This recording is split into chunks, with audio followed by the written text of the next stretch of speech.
m'avait délaissé. Je vous en veux pas, je suis dans mon coin tout seul, je plane. Oh mes sœurs qui m'avaient délaissé. Je vous en veux pas, je suis dans mon coin tout seul, je plane. Et je pense que c'est idem. La majorité des artistes arrivent avec des morceaux plus légers, ambiançants, voilà. Là, tu arrives avec un morceau un peu dark, un peu sombre. Pourtant, les morceaux ambiançants, tu sais le faire. Tu peux nous parler de ce choix? Je voulais planter le décor et en même temps, comme c'était un terrain sur lequel on m'avait pas vu, c'était en même temps une proposition. Et j'ai des bons retours, donc je suis content. Et, parce que j'ai pris beaucoup de risques aussi dans l'album. Et ce morceau, il résume un peu l'état d'esprit de l'album. Donc c'était une proposition. D'accord. Tu dis dans le morceau Idem, oh mes frères qui m'avaient délaissé, avec Maître Gims, vous ne vous quittez jamais. Donc tu as aussi, à ce qui paraît, joué un rôle dans la signature de Mac Taylor au sein du label Monstre Marin. Tu peux nous parler de ton rôle officiel ou officieux au sein du label? Pour Mac Taylor, je pense que pour un label comme Monstre Marin, Mac Taylor c'est une aubaine, tu vois. Parce que c'est un mec qui fait cavalier seul et qui refuse même de signer en major. Et en même temps, Monstre Marin, c'est pas totalement une major, tout en étant une major. Et aussi, on a tous écouté Mac Taylor et on connaît son... C'est un combattant, c'est un général, tu vois. Voilà, tu vois. Et c'était... voilà, donc je vais parler de Mac Taylor. J'ai dit, gros, faudrait voir du côté de Mac Taylor. Et on lui a parlé, il a trouvé ça pas mal. On a su trouver les mots pour le faire monter dans le bateau. Et après, donc, mon rôle, c'est juste... c'est un ami, c'est un rôle amical. Ton album porte le nom de Gotham City, non pas en référence au film, mais au quartier dans lequel tu as vécu en Côte d'Ivoire. Pourquoi le quartier a été nommé de cette façon? Je sais pas, je sais pas.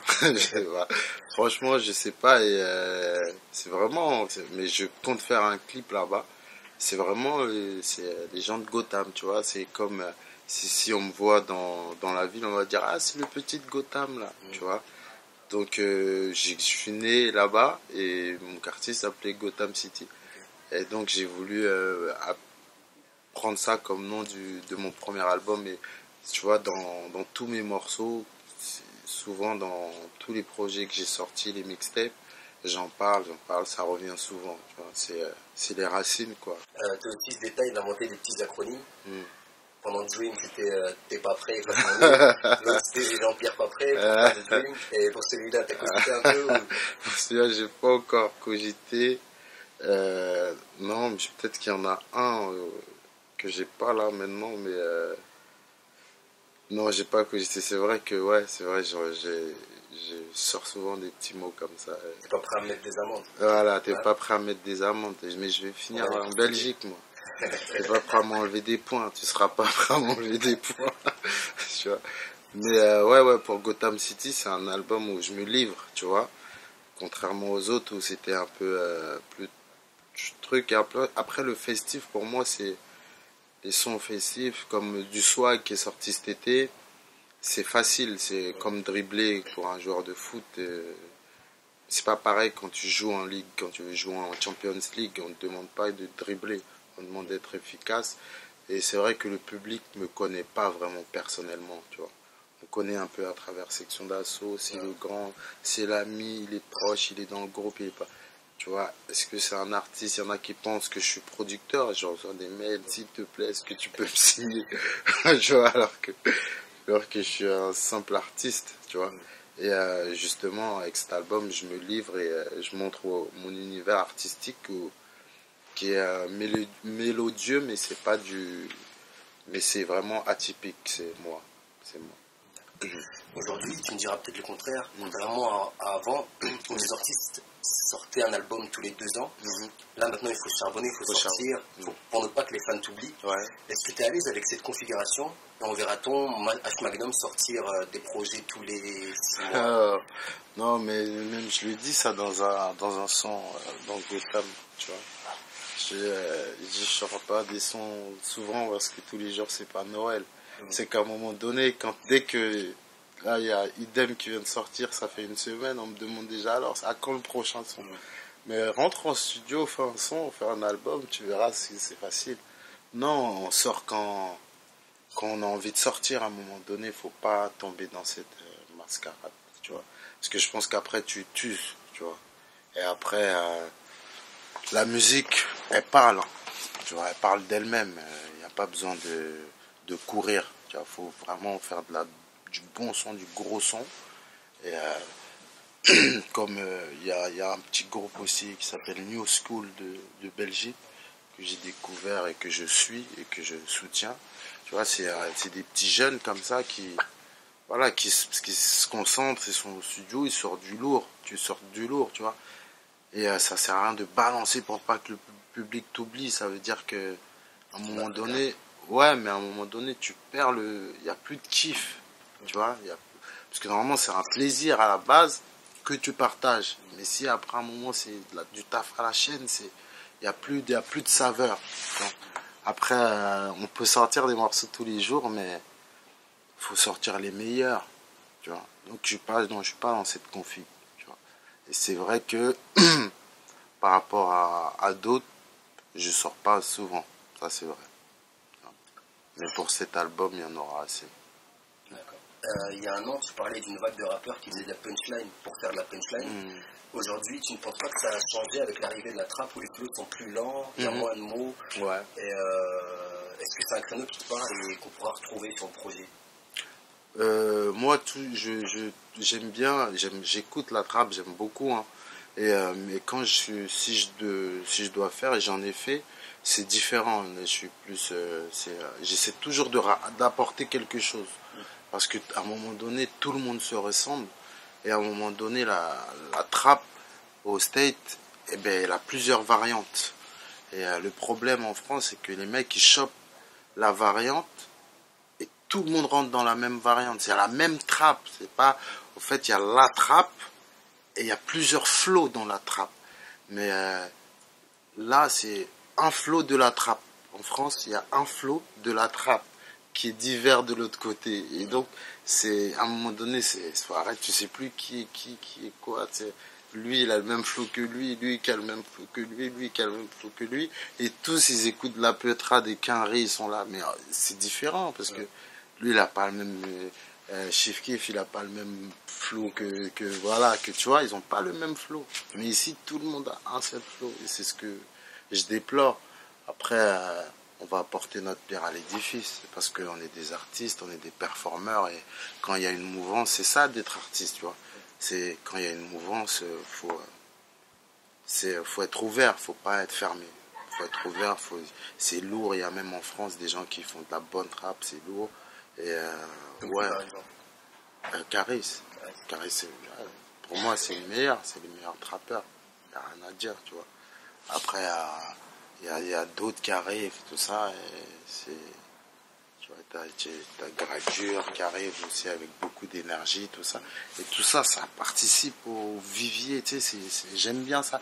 Et les petites new school, ils font aussi ça, mais différemment, et c'est ce que j'ai aimé dans ce petit groupe, tu vois. Et je pense qu'ils vont faire du bruit, tu vois. C'est du section d'assaut 2.0 version trap. Tu vois, version trap. D'accord. Tu as fait du ciné avec Engrenage.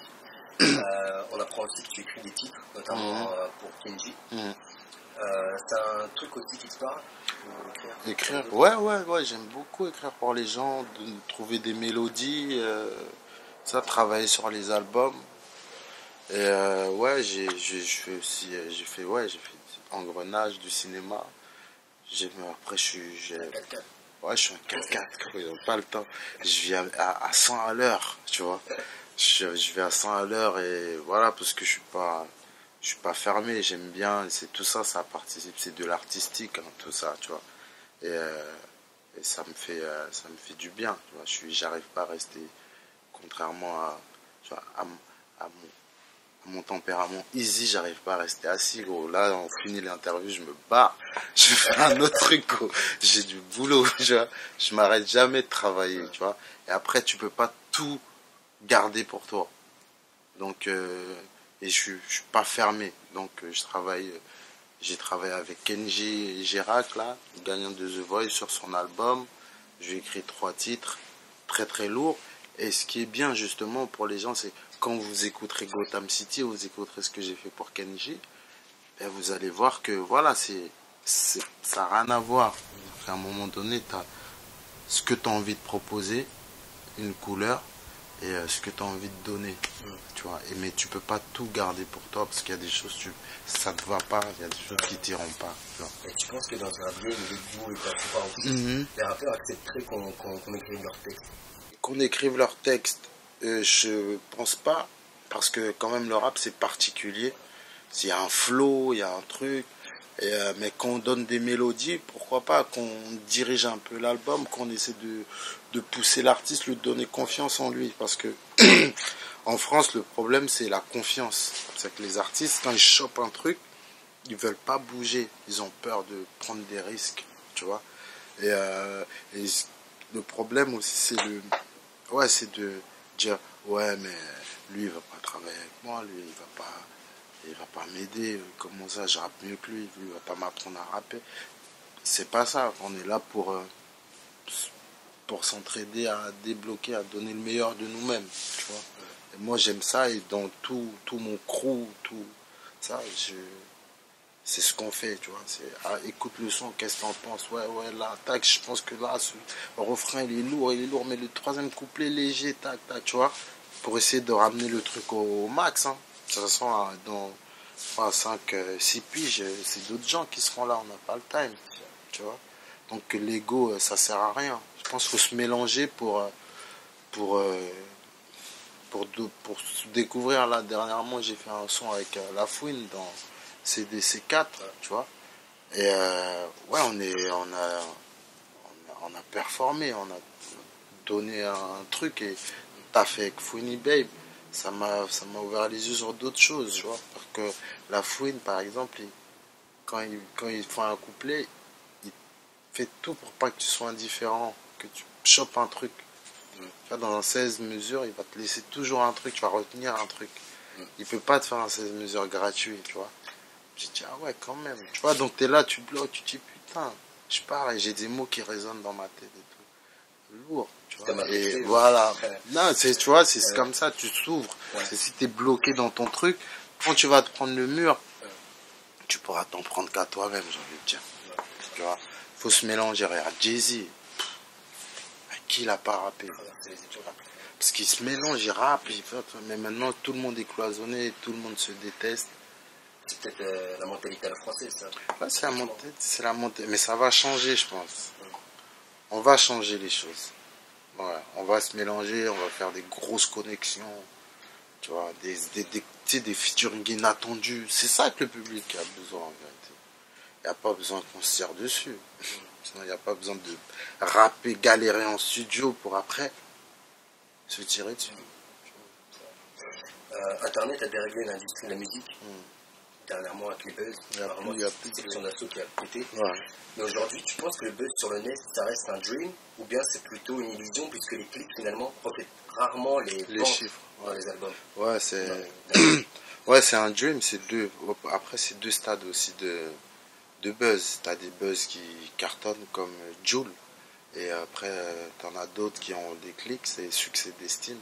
Tu vois, c'est à un moment t'es bloqué dans les landes, tu plais mais tu vends pas de disques. C'est la pire des choses, tu vois. Après, aujourd'hui, le buzz, on est dans une ère du buzz. Les gens aiment cliquer, buzzer, mais il faut savoir que le talent triomphe toujours, le travail paye. Alors que le buzz, il peut être comme ça, mais le talent, à la longue, on sait que c'est du talent. Quand tous les bruits s'arrêtent, quand on écoute, on dit, mais en fait, il est pété. Pas cette chose. Donc c'est pour ça qu'il faut vraiment travailler. Il faut vouloir faire du buzz pour du buzz. Parce que si demain on te pousse et que tu te rates, il n'y a pas de deuxième chance. Okay. Et un dernier mot pour Aloha News. Je vous big up parce qu'il y a des bonnes questions. J'aime bien, c'est intéressant. Et ça se voit que vous êtes sur le balcon et que vous voyez tout ce qui se passe et que vous êtes au courant de tout. Et j'aime bien ça, tu vois. J'aime bien ce genre de médias et j'irai même moi, mais j'irai fouiner là-bas aussi pour voir, tu vois, sur Aloha News. Et allez cliquer sur Aloha News, allez regarder, allez choper l'info parce que ça sent bon. On voit les vrais visages quand la lumière s'éteint. Moi qui étais sûr qu'on était soudés à l'éteint.